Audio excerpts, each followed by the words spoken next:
Start by introducing our panelists today. To my right, so to your left, is Paula Bosco. Paula is a co-founder and CEO of Activus Risk Management. Activus Risk Management is a risk management firm that provides customized governance, regulatory compliance, audit, enterprise risk management services, and is specialized in ESG and responsible investing. To my left, so to your right, is Kathy Lewis. Kathy is Chief Compliance Officer of First Affirmative Financial Network, a registered investment advisor that manages registered investment companies, managed accounts, runs private debt activities, is specialized, does solely SRI investments. Their focus is, and they stated very clearly, a desire to change the world while successfully investing in our future. So really at the core of the ESG topic. And Kathy will explain that notion to us, but they see themselves as the junction between SRI and ESG. They have hosted a SRI conference for the past 30 years, so well before ESG and SRI was headline news. So last year there were about 800 conference participants. So deep roots in ESG investing with First Affirmative Financial Network. On the line, being quarantined, or at least being asked not to travel by his company, is John Hoeppner. John is the head of U.S. Stewardship and Sustainable Investments for Legal and General Investment Management America, Inc. L&G is a very large asset manager. They have assets under management of over $1.5 trillion. They represent ESG from a large mainstream asset manager perspective. So Kathy works for a shop that is about $1 billion under management.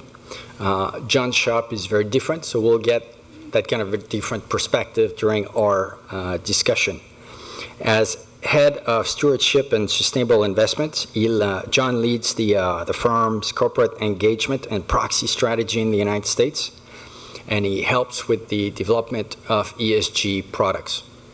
I am Julien Bourgeois. I'm a partner in the law firm of Dechert in Washington, D.C. I co-head Dechert's ESG Task Force, which is a group of about 30 lawyers, about 10 to 15 in the United States, and a little bit more outside the United States, mostly in Europe, Ireland, London, Luxembourg, Paris, Germany. And my colleagues in Europe have been facing ESG questions and regulatory developments for much longer than I am. And we'll get into that discussion a little bit later on in the panel. So let's get started after this introduction. We're going to start by turning to Kathy to discuss industry background, what is ESG investing to start with, and then John will go into trends. Kathy, the floor is yours. In the early 1970s, influenced by the Vietnam War, Pax World Funds, which is now part of Impact's asset management, offered the first socially responsible mutual fund. At that time, the screens were almost exclusively exclusionary, meaning that companies were left out of the portfolio based on how their products and services were either were detrimental or deemed detrimental to people, the environment, etc.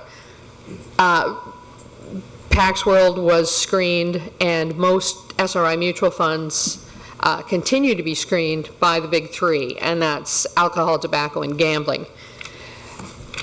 So the concept is pretty simple. Clients wanted to invest with their values. So SRI clients are investing with their financial goals in mind, but they also want to change the world. and they want to do so with their money. Now, most socially responsible investing is based on social policies, but it also incorporates religious and faith-based value sets. Now, SRI investing has over 1,100 mutual funds and EFTs that are screened in one form or another.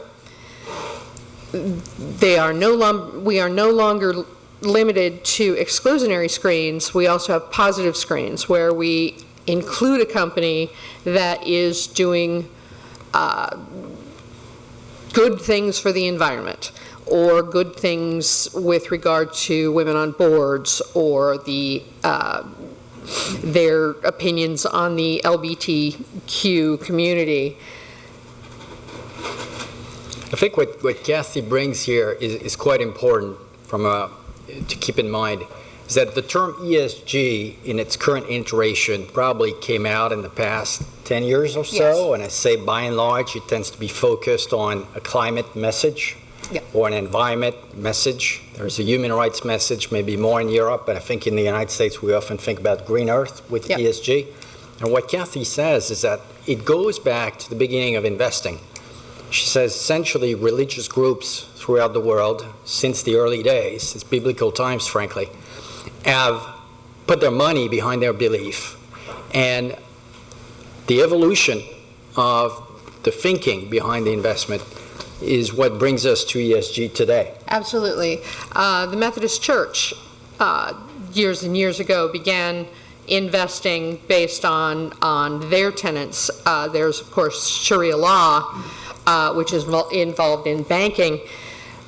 Now ESG has changed their acronym, SRI has changed their acronym to include Sustainable Responsible Impact Investing, and that brought in private debt and private equity funds as well, or offerings as well. We also do shareholder activism and proxy voting.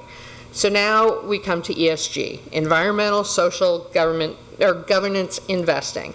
Many see ESG as an extension of SRI, and it is and it isn't. ESG employs a predetermined set of criteria that evaluate the company or the business based on ESG factors. And managers use ESG factors to determine if a company's practices either raise or lower the company's ability to benefit its client base and all of its stakeholders. So it comes down to ESG will tell you if a company, or what oil company is best in class. SRI and the activist, tree-hugging, ex-hippie clients and advisors that I've been working with for the last 30 years will tell you there's no such thing. Right. And I think the key takeaway here also is that ESG happens on a continuum, right? And so depending on the size of your organization, the complexity, the nature of your business, you have lots of flexibility to figure out what you want to do. Kathy mentioned, if you look on the spectrum, you start on one end with this exclusionary screening saying, hey, I'm not going to invest in this, move on to positive and say we're actively, proactively looking at these types of investments. Then you have this ESG integration, which I think is kind of the sweet spot where most of us are at. We've done the first two. Integration really means coming up with a set of ESG factors that make sense for your organization and incorporating them into the investment management process, right? And so I think that's where most of us struggle at this point. And then kind of at the far right of the spectrum is really active stuff with impact investing, where you say, look, we're looking to make a measurable difference in the way we invest. And then all the way up to active ownership, so actively engaging with the company to affect change. So if you think about it, 5 main ways, they happen on a spectrum. You could do one or more, and you have flexibility to do that. John, do you now want to talk about trends and flows in the ESG space? Sure, would be glad to dive in. And apologize for not being there in person. I will attempt to be particularly provocative to keep everyone's attention. from Chicago. So first, before I dive into very specific, what is the state of the market and how many assets are out there and how fast is it growing, I wanted to build on Kathy's kind of just broad scoping for, the question I get when I'm speaking with new clients or sometimes even directly with companies. It's like, where is all the demand coming? Like, what I see every time you read the, institutional investor or pensions and investment, you see another headline about ESG. Like, where did it all come from? So when we answer that question in the market, we don't approach it from the same original starting point, I think, as Kathy mentioned, where she's really coming out with wanting to change the world. We're looking at the commercial system. And so what we see happening is actual consumers, the end consumer in our capital markets, are changing their buying behavior.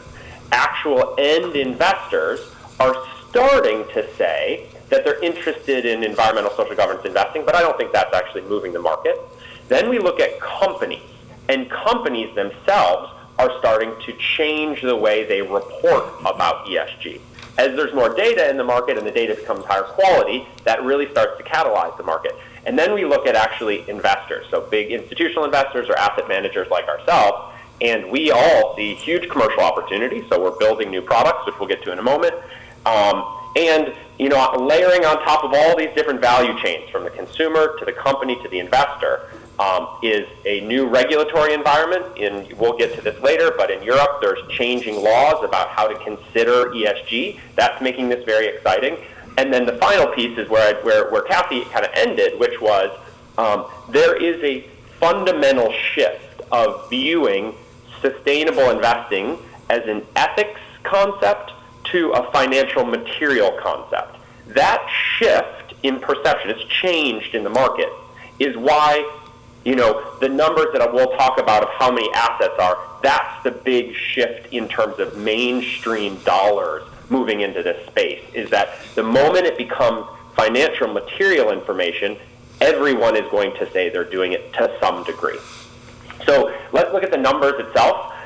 The headline that I think is helpful for everyone to know is the total numbers being thrown out. 1 in $4 under management in the U.S. are ESG integrated one way or another, are very, very loosely put together. I would encourage everyone to be very skeptical and pick apart those numbers very carefully, because how you deem something is ESG is a moving target. Just as I mentioned, it used to be viewed from an ethics lens and now it's financial. It's very easy for many asset managers to either formally change their perspectives to add a line that says, ESG considerations are part of the investment process, and that would presumably count, or change the way that they're thinking about using, for example, the proxy votes to send signals related to environmental disclosures. Well, does that now make it that entire asset body that's counting as part of ESG or not? And therein lies the big definitional problem. So, the headlines is something like 1 in $4 are active. I think that's an important, or have some ESG. I think that's an important number. I think another really important number, just as a counterbalance of how different this looks, is John Hale at Morningstar tracks registered investment funds that are formally sustainable investments, and he has a whole taxonomy that he puts behind that. And you're getting roughly $200 billion in the U.S. of registered ESG or sustainability funds, with about, I think about 20 billion of those flows coming in 2019. So it's absolutely a growing base. There's a lot of excitement, but you're going to hear numbers from 12 trillion down to 200 billion, depending on how strict your definition is. And let's go to the next slide, which I think is the other way to measure and look at the flow. So one is you try to look at the exact fund and categorize it as ESG or not. Definitely the more, I think the better way to think about this is have asset managers structurally committed to integrating ESG. I would guess that almost all of the asset managers, or let's say 75% of folks in the room who work for asset managers have joined the United Nations principles for responsible investing. They're a signatory of that. And, many people would be skeptical and say, well, does that make your firm ESG or not?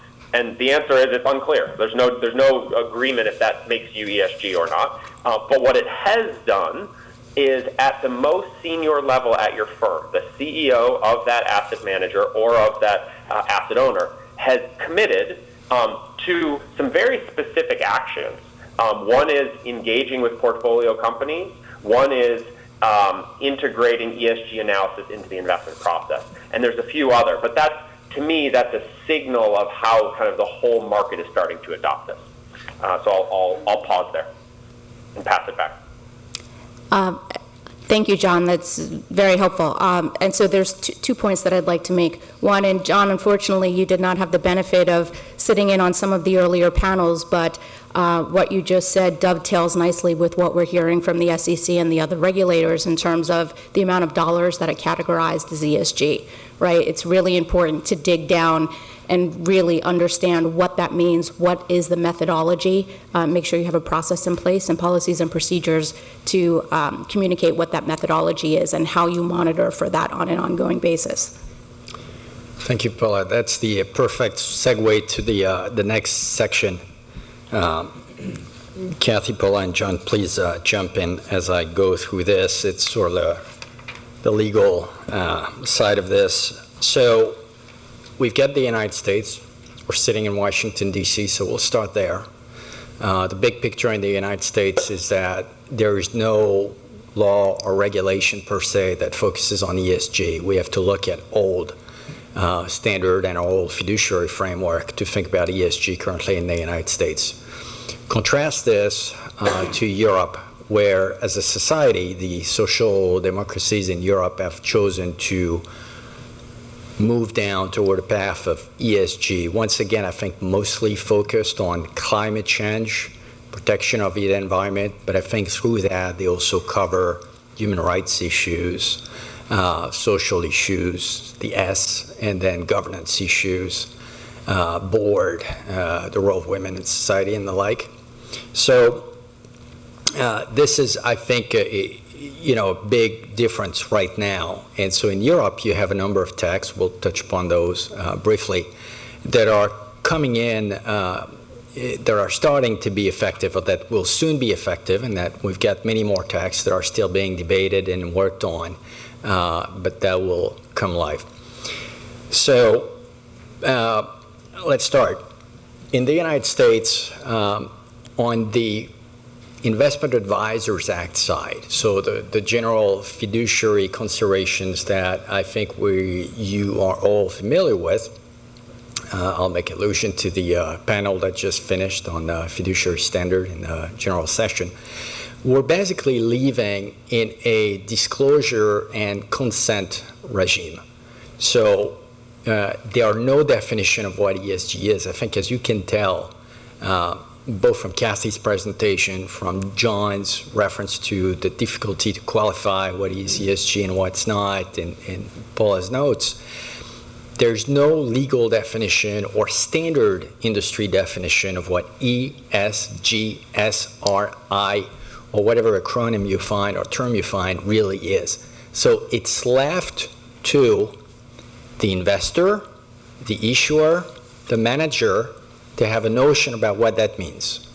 So looking at it from the perspective of the manager, the importance in this framework is to essentially get a handle on what the asset manager believes is ESG or whatever concept you want to put forward in your investment process. And like any other investment criteria, define it, gauge its materiality, disclose it, and make sure that the client understands what she or he is buying, or what you're packaging in a pooled investment vehicle. So that is a little bit different from the regime that you find in the pension space in the United States with ERISA. I'm not an ERISA lawyer, but when I speak to my ERISA colleagues, what they tell me is that ESG, in the end, it's a new theme on an old notion of, what are collateral components that you can bring into an ERISA management mandate. And they say, in our regime, you cannot disclose away limitation on economic return. They say, our focus is really financial stability, guarantees, return for an employee or retiree, again, looking at the retirement age. So in this context, it's a lot harder to bring in collateral factors like ES and G, making the world a better place. Making the world a better place may or may not be strictly aligned with investment return, but what they tell me is that for ERISA purposes, you really want to focus on investment return. So I say you can look at words coming out of the DOL through the years, starting in the 80s, and you'll see a seesaw of statements, depending on the administration, the theme of the day, the motivation, and people will tell you you can give more or less weight to those collateral factors. But in the end, you need to be fundamentally convinced that you're providing the best investment return to the retiree. So in ESG, what's interesting here is that we don't have a whole lot of hard data. We do have old mandates, as Kathy explains, mostly based on old screening or investment method, negative screens and the like. Even, registered investment company track record, the PAX fund and the like, that go back to the early 70s. But the modern version of ESG, I think, is so recent that we're only starting now to have a critical amount of data with like a 3-year track record. Everything else is going to be back-tested and a little bit speculative in that sense. So that's a consideration to keep in mind, particularly if you're a compliance professional or a lawyer for your organization, and you may want to look at the substance of the performance claim or the message that's put forward to a plan fiduciary, even yourself acting as a plan fiduciary. Do I fundamentally believe that this is going to make the retiree better off from an economic standpoint? That's the contrast between the two regimes. In the United States, what we also have are strong beliefs when it comes to foreign policy.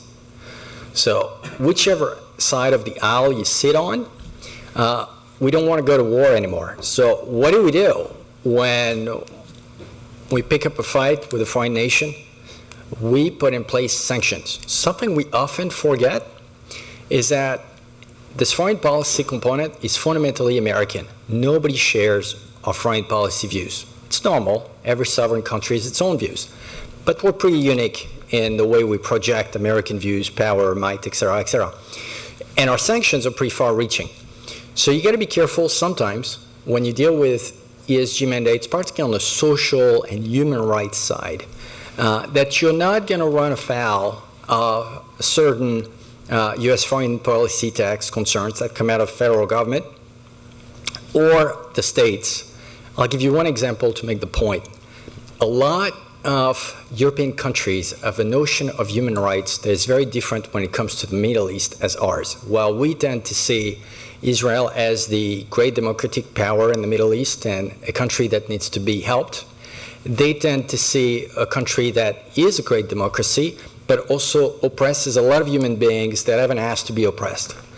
And so when it comes to doing business with Israeli businesses, you'll find a lot of European clients that have investment lists that essentially screen off a lot of Israeli businesses. Well, guess what? If you follow their investment list, you can be blacklisted from doing business with a number of U.S. states. You can run afoul of a number of federal sanctions, and so on and so on. Certain countries will tell you, hey, we want to do business with smaller developing countries or Cuba or whatever. We don't want to screen up for those reasons. Well, you know, if you follow this guidance, you might violate OFAC policies and the like. Something to keep in mind. And I've seen situations like this where it's a big, hard problem if you tend to be blacklisted or you run afoul of OFAC sanction. And it happens fairly regularly. I think the situations I've seen is mostly doing business with European clients and following their mandates. But anyway, something to keep in mind. The SEC, very briefly, is right now very focused on ESG. Now, you look at the tone at the top, and you can't tell what they think because it's very different depending on whether you listen to the chairman, Esther Pierce, or another commissioner. You'll have everything. You'll have people who are really pro-ESG, people who are really against it. The staff wants to get his arms around ESG and wants to make sure that our federal securities law framework is complied with. We're back to the Advisors Act and the fiduciary principle. Do we say what we do, and do we do what we say? Disclosure, consent, et cetera, et cetera. The SEC has a number of exam initiatives underway focused on ESG. I've also seen recently routine exam letters that are starting to build in ESG questions, including exam letters focused on mutual fund complexes. So it'll be your standard mutual fund exam letter, and then you'll see 2 or 3 ESG focus questions. Do you have an ESG policy? How do you implement it? Et cetera, et cetera. So that's, I think we will, at some point, see enforcement actions. I don't think they'll be looking to make a political point. Again, we'll be back to, did you say what you were doing, or did you do what you said you were doing? And did you price it correctly? Or were you selling snake oil, essentially? And I think, undoubtedly we'll see something, whether it's a sales practice, whether it's an asset manager issue, whether it's a fund that didn't do what they said they were doing, or vice versa. So let's be on the lookout. Now, let's contrast this briefly with Europe. And given the timing, I'm going to be extremely brief here. In Europe, we have a lot of text that are going to be effective very soon. So disclosure regulation has compliance date of March 2021. It's essentially a disclosure requirement for the manager, including specific website disclosures, product disclosures. It's fairly complex. It's a European text that doesn't need to be transposed at the European level, which means that it's a European text. Think about it as like a federal law, essentially. A country can gold-plate it, possibly, but it's effective directly on the asset management industry. You have, along the same lines, coming out from the same background work, the taxonomy work that's coming in. I think the compliance date will be December 2021, if I'm not mistaken. Mm-hmm. So this is pretty soon. This is something that right now, even the regulators themselves, the pan-European regulator, ESMA, is still working on issuing guidance on those stacks that are coming in live soon. And, they're still working out the crux. Interestingly, they don't have a definition of ESG, by the way. So if you're looking for, a norm, a standard, I think it will eventually come one day. I think it might be pushed by the industry, whether it's on the issuer side or somewhere else, when people are fed up of having to comply with very relative standard tests and things like that. I think maybe there will be a push at some point in time to have standard, terms and norms, but we're not there yet. There will be amendment to MiFID. There'll be amendments to the UCITS and AIFMD directives. So MiFID is more on the actors, the asset managers, the brokers, the exchanges. UCITS and AIFMD, it's essentially regulated funds and private funds in Europe. The SRD directive is a mix of 34 Act proxy disclosure, and market exchange, disclosures, but it touched the asset managers also. It forces asset managers to build in ESG concepts in their proxy voting and issuer engagement practices. You're going to have the low carbon benchmark regulations and a number of other actions at the overall European and local level. I think their overall economic thinking is that with climate change having a negative impact on a number of old economies and mankind, de facto, it's going to have an economic impact on those businesses and certain areas in the world. And so you ought, as asset manager, to assess those impacts and reflect it in your asset management activity as a risk. And if you don't do this, you better explain very clearly that you're not doing it. Again, it's a society choice. We're not there yet. We'll see who gets elected in the fall, and if we get closer, I think we will get closer, but whether it takes 5 years or 20, I think it's just the march of mankind in the Western world, frankly. John, I think in your shop, the bulk of your activities are in Europe, and then you're based in the United States, so I think you face this on an almost daily basis. Can you tell us a little bit about how you deal with European regulation, the impact on your shop and the like? Sure, yes. Just for a bit of context, we have a team of 16 in the investor stewardship group, and 14 of which sit in London. And the vast bulk of our institutional clients are European institutional clients and UK specifically. So there are all sorts of different regulations that are starting to put pressure on, specifically it's the trustees of asset owners, so a local agency in the UK, which is the equivalent of a public fund in the US. The big question is they will have to demonstrate how they have engaged with their underlying asset manager and assess the ESG competency and environmental risks. Now that is a very awkward situation for, imagine like an investment committee member in the U.S. trying to have to demonstrate that they went through the prudence beyond just the investment. This is a high-quality investment manager, but also what are the, have you explicitly looked at the risks? What we're doing from an asset manager perspective is making that very easy. So it's essentially, think of it from a client relationship management perspective. Here is the package of information that, and all these laws are a little bit in process, but here's the package of information that should give you comfort that we have thoroughly considered ESG in our process. We are documenting environmental risks of even just a plain vanilla index mandate you have with us.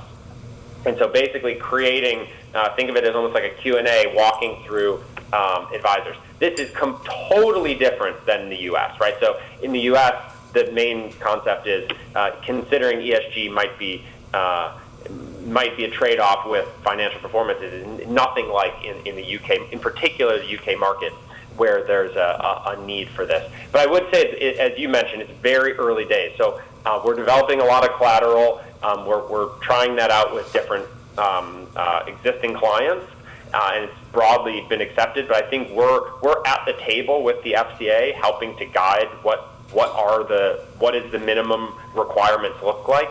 But it has not been finalized yet.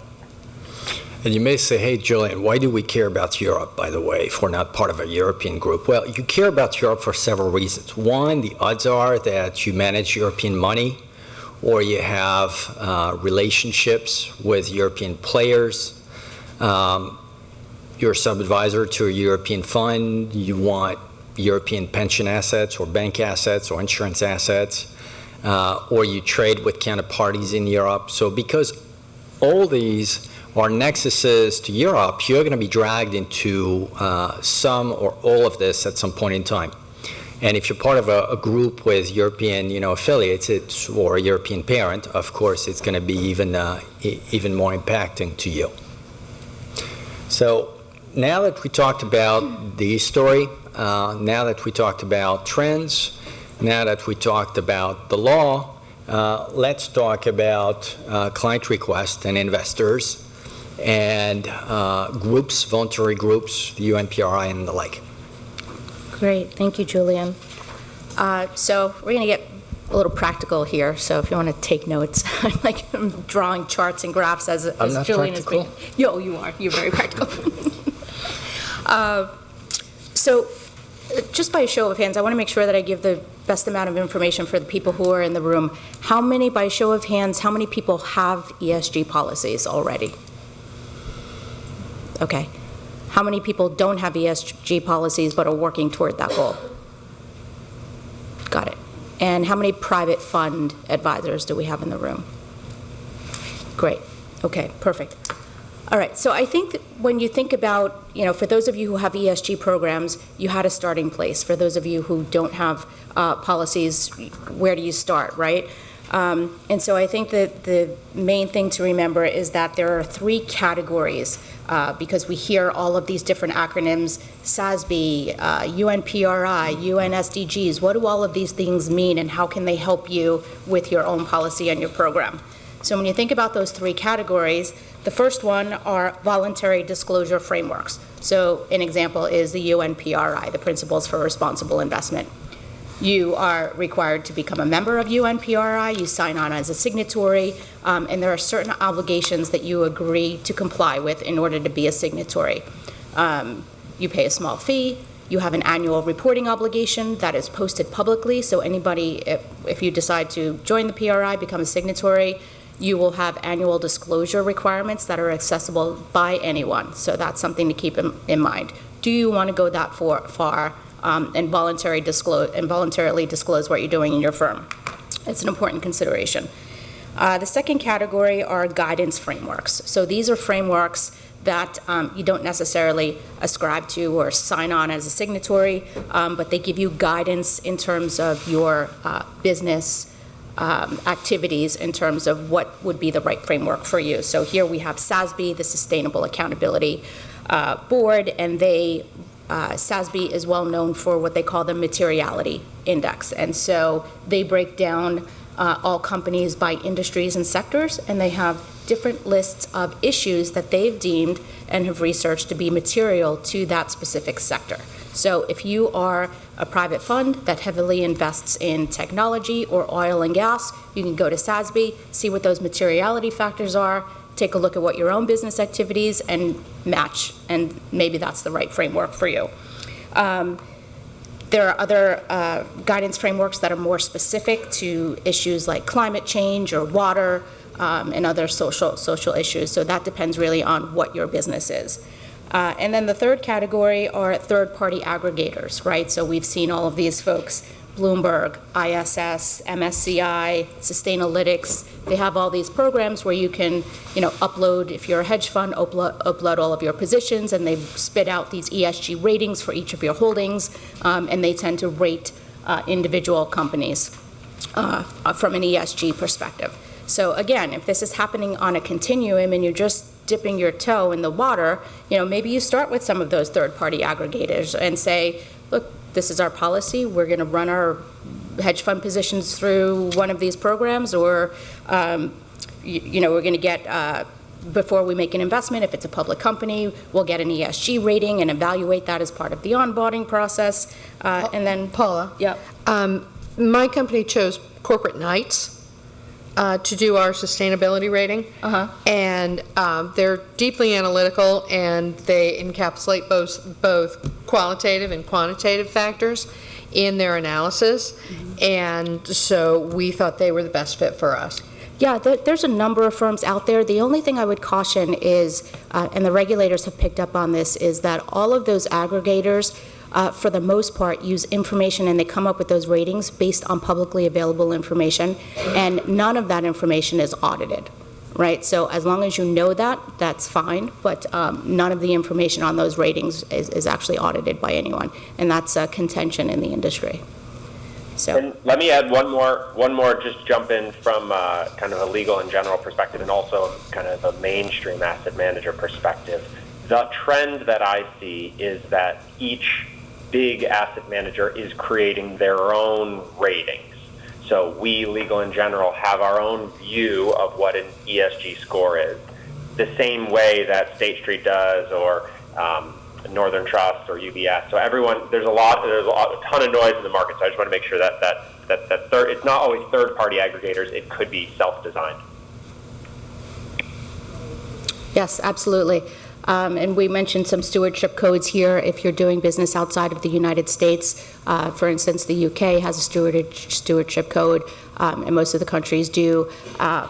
And we also mentioned the Sustainable Stock Exchange Initiative, and that's not a framework, but that's a peer-to-peer group among the world's stock exchanges where they compare and promote ESG information. So depending on what they decide to do, they may have actual listing requirements for their members that incorporate ESG. They may require sustainability reporting from their member firms, and so the New York Stock Exchange, FINRA, they're both members of ballot initiative. All right. Sorry, the one other point that I do want to make is when you're deciding where to go, and even once you develop your ESG policy and your program, you always want to make sure you keep an eye on who your stakeholders are, right? Make sure you have an inventory of who those folks and entities are, and whether or not ESG is important to those stakeholders. And those stakeholders are both internal, your board of directors, your senior management, your employees, and external, and institutional investors. If you're a private fund that takes a lot of institutional money when you're fundraising, and CalPERS and CalSTRS are one of those, then you know that ESG is important, and so you kind of want to go back and look at what their ESG policy and requirements are, because you know that you will have quarterly reporting obligations to those investors. So once again, you're giving me the perfect segue for our next section. Practical compliance consideration. I think the first bullet here goes to this. So we're speaking at an IEA conference, so once again, we're going to assume that we're talking to lawyers and compliance professionals. That's who we are by and large on this panel. So first, as Paula just said, I mean, when you start putting together or overseeing an ESG management program, understand the relevant requirements and standards, both internal and external. You're managing money for a client in a jurisdiction that is subject to specific standards. Try to understand those standards. You're following the tone at the top of the organization, and your CEO or CIO has a clear view of where they want to take the program. Well, make sure you understand the view. If you're coming in and the program is already in place, take the time to understand how it was built. So that's, I think, the first point. A big risk in organizations, especially large organizations, is to work in silos. So compliance look at a little bit of the universe. Portfolio management looks at certain things. The research department looks at certain things. The marketing department looks at market demand or where they think they can get a market. The risk here with this growing space where there are no clear definition, established norms, and standard is to have all those people work separately and not talk to one another. It matters a whole lot because, as we said, you know, we've got a regulator, we've got potential liability to third parties. Even if we don't have specific regulation on ESG, we have fiduciary standards. So try to look at how your organization functions, understand where the weaknesses are. Maybe you're in a position to help bridge those gaps. Maybe you're not, but at least you can do the best you can to try to cover the box you're in. And so that's, I think, pretty important. Complementary of this is understand what your organization, your client, or any other stakeholder means by ESG, SRI, impact investing. Whatever it is that you do, try to understand your vision. Again, the vision that applies. Because that's going to drive how you monitor things. That's going to drive how you draft disclosures or how you oversee disclosures, contracts, et cetera, marketing documents. Responses to RFPs. You work on registered investment companies. You're tasked with working on the 15C response letter for a mutual fund board. That's going to be relevant. If you don't understand any of this, you're going to be at a loss. And then based on all that, try to develop the adequate, policies and procedures. You're going to tell me that this is just common sense and this is what you do every day with everything. And it's true. It is common sense. I mean, remember that law and compliance essentially applying common sense to live factual situations. Try to understand, what is the requirement and how do we tackle it and what are the other elements to take into consideration. Just one more comment. Julien's absolutely right. What you need to analyze, especially with your clients, is intention. And you need to make sure that you know what their intent is with regard to ESG investing, but you also need to make sure that what you're providing to them meets that expectation. Let me just give you an example with the the Fink letter, the Larry Fink letter. He wrote the letter to the to the CEOs, and he said that they needed to focus more on climate change and talked about fossil fuels. And the next day, $1.15 billion was invested in their ETF. That ETF holds Chevron and Exxon and a number of other oil companies. So if what your client is expecting is that you will be putting them into a fossil fuel-free investment, you better make sure it's fossil fuel-free. Then the following days, their Paris office was invaded by a bunch of people protesting their environmental and social records. So Yes. it's all subjective. Yeah, and I don't think it's a stretch to think, right now, the SEC, and we've heard this all week, right, at the conference, the SEC is focusing on disclosures, your policies, your procedures, and that's pretty low-hanging fruit. But I envision a scenario, and I've seen this, I was a CCO for 12 years and in the industry for over 20 years. I envision a situation where the SEC could come back and bring a fraud case against a firm who is in a fundraising process, right? They're intentionally making ESG statements to get that money during fundraising. And if you're doing that with the big guys, CalPERS, CalSTRS, I think it's a big, big pitfall. Disclosure is key, as we discussed. Disclosure is not just the prospectus or the ADV or whatever document you're in charge of or you oversee or whatever. I mean, it's really, you got to have a holistic vision, and I think the message ought to be consistent throughout the information outputs. So your website probably has discussions of ESG if you already have an ESG philosophy. Your Form ADV is probably going to make reference to this. Your product disclosures, whether it's a prospectus, an offering document, contract annex, is going to have this. The marketing team, folks, PMs are going to have ESG documents. In an ideal world, you want the message to be consistent throughout the documents. It's obvious. You may say, again, there's nothing new. But given that this is an area where people are not all in agreement with ESG, and you've got a regulator who's extremely focused on whether you actually are doing the right thing or whether, again, you're selling snake oil, I think it's prone to risk if your organization doesn't look at it that way. And in my experience, few organizations do, by the way, because different people are in charge of preparing those documents. Third-party and proprietary data, we made allusion to part of this. Either you have your own research team for ESG, or you buy ESG analytics, or you do a mix of both. I think, Kathy, you do a mix of both. You buy the Corporate Knights data, and then you have your own views, and you were doing this before SRI was even a known acronym. Yes, we actually buy the information from Corporate Knights, but what we would do with it is we immediately eliminate the bottom quintile of their scores and use that as our starting point. And I think what's especially important for CCOs and general counsels in the room and anybody on the compliance staff at all is really make sure you understand, even if you're not part of the decision-making process about which third-party vendor to use in that instance, make sure you understand the methodology, right? You don't have to recreate the wheel on this. Go to their website. Most of them disclose what their methodology is. Cut and paste that language into your disclosures, right? So you're always sure not to have any gaps.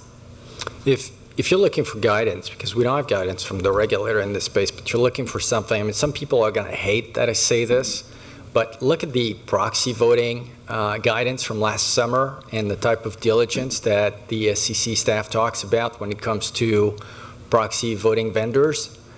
We didn't like it because it's too far-reaching. The language is not extremely linear, and they get, But the point is, they give you a lot of best practices with data vendors, and that could be looked at in the context of doing due diligence for ESG data.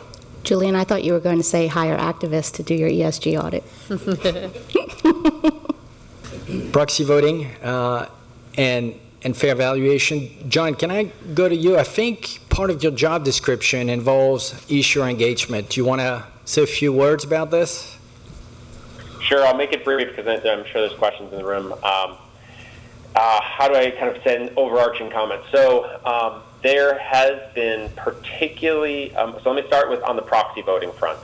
On the proxy voting front, there has been a major spotlight on particularly large asset managers to understand differences of how asset managers are voting across the board. So there have been a flurry of nonprofit groups who have analyzed, for example, 100 proxies proposed at different oil and gas companies in the 2019 season, and looked at, let's say, the top 20 managers and said, why is there such a variety of answers, right? Some managers voting for 90% disclosure and some voting for less than 10%. Same thing can be said about executive compensation or different proposals requiring different disclosure around gender pay gap analysis.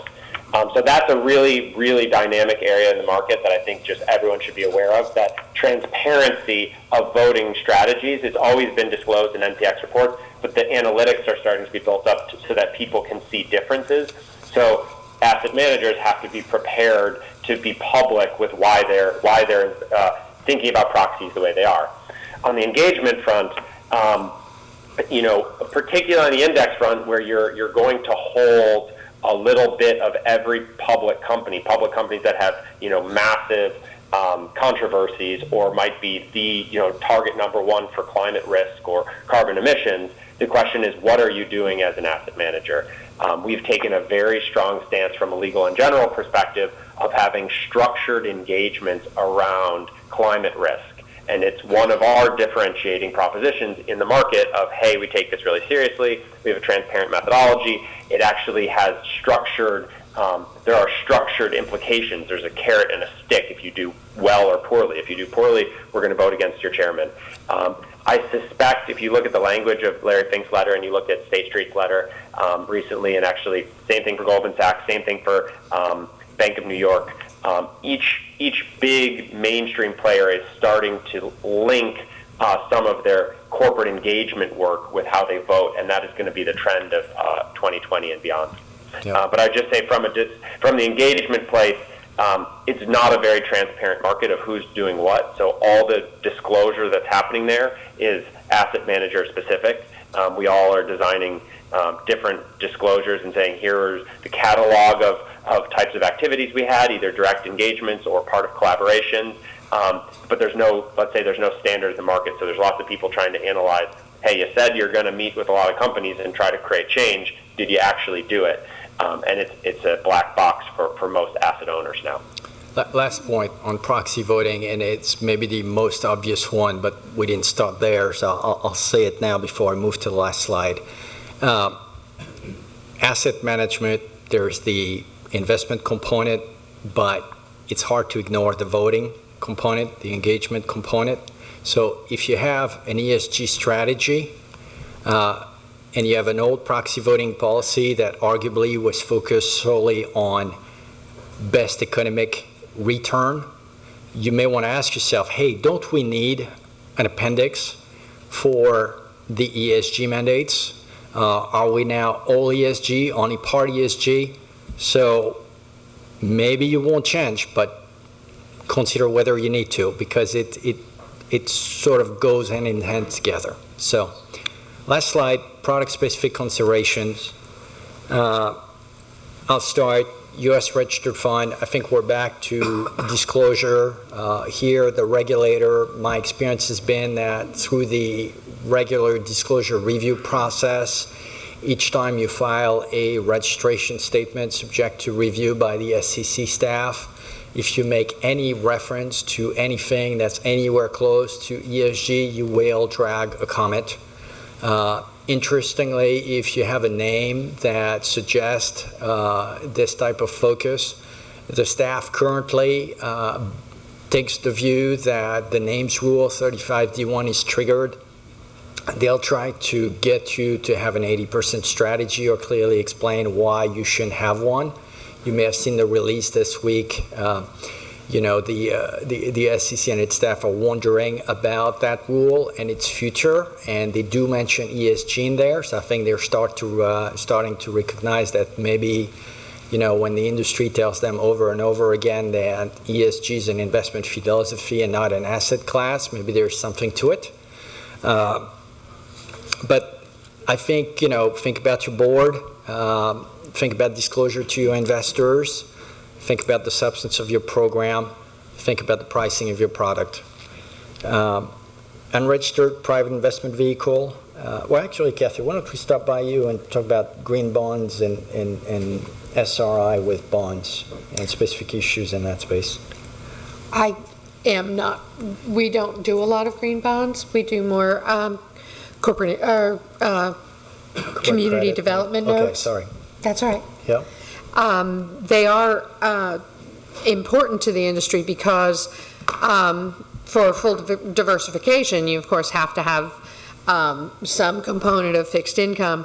And with community development notes, most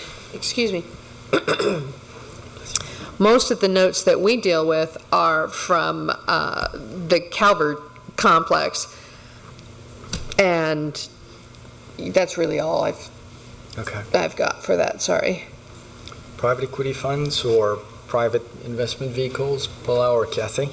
Yeah, I think, we talked a lot about this, but I think when you're dealing specifically with private equity, one of the things that we're advising our clients, and this seems to have gone over well, is, and if you're attracting institutional money, the institutional investors are actually looking at this as well, is do you have an ESG policy at your firm level? So private equity firm XYZ, what's your ESG policy? Do you have gender parity, pay parity, those sort of things? What issues are you looking at in your own firm?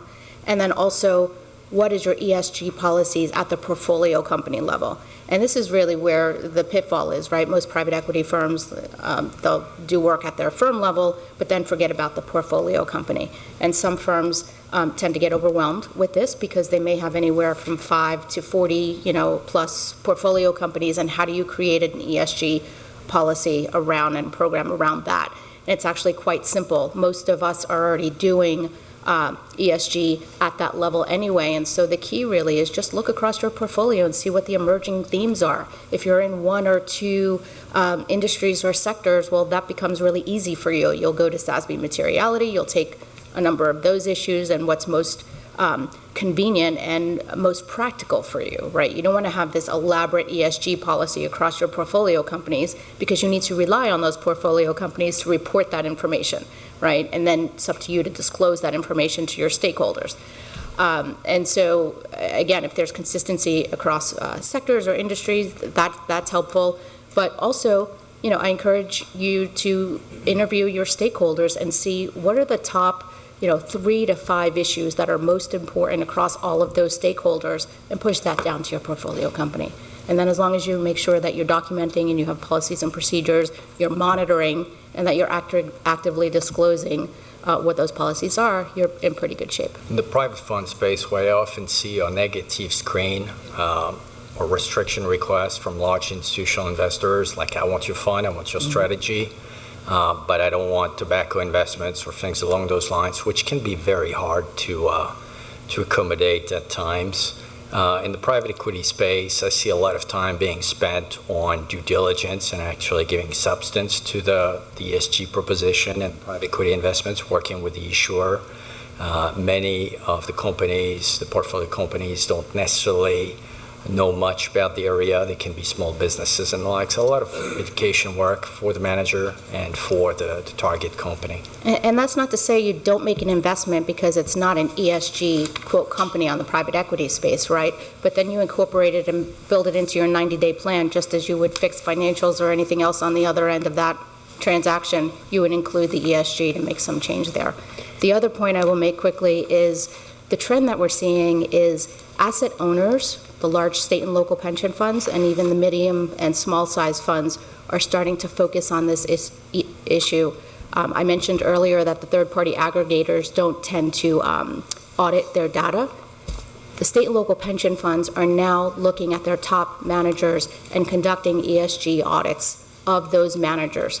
And I think what's driving that is, for a long time, performance was really good. And so when performance is good, nobody's really questioning what's going on. But there's two issues for state and local pension funds. It's the performance is no longer there, and their key stakeholders, unions, require ESG investing. And so they have become really focused on this issue. So if you take money, focus on your ESG.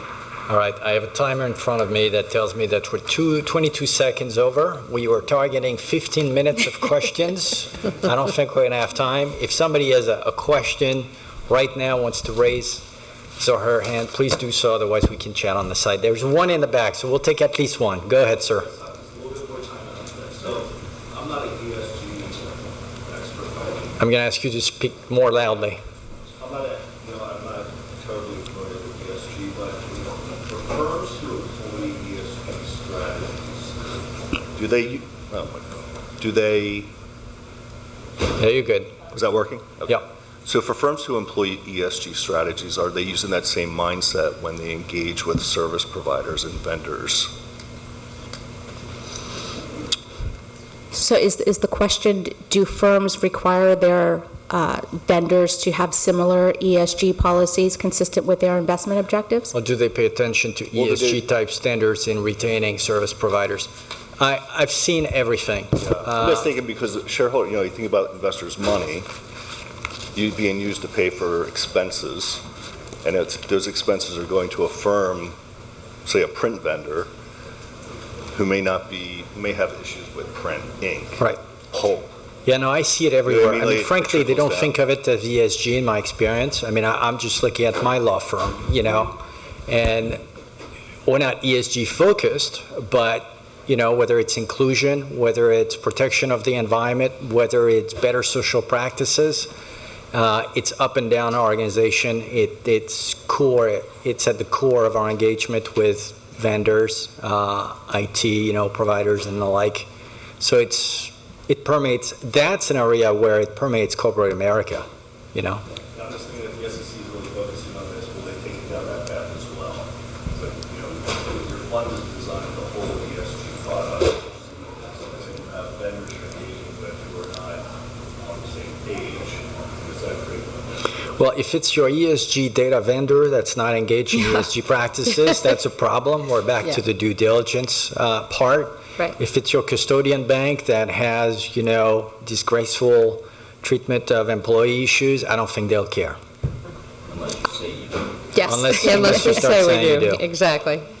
Thank you, everyone. Have a safe trip back.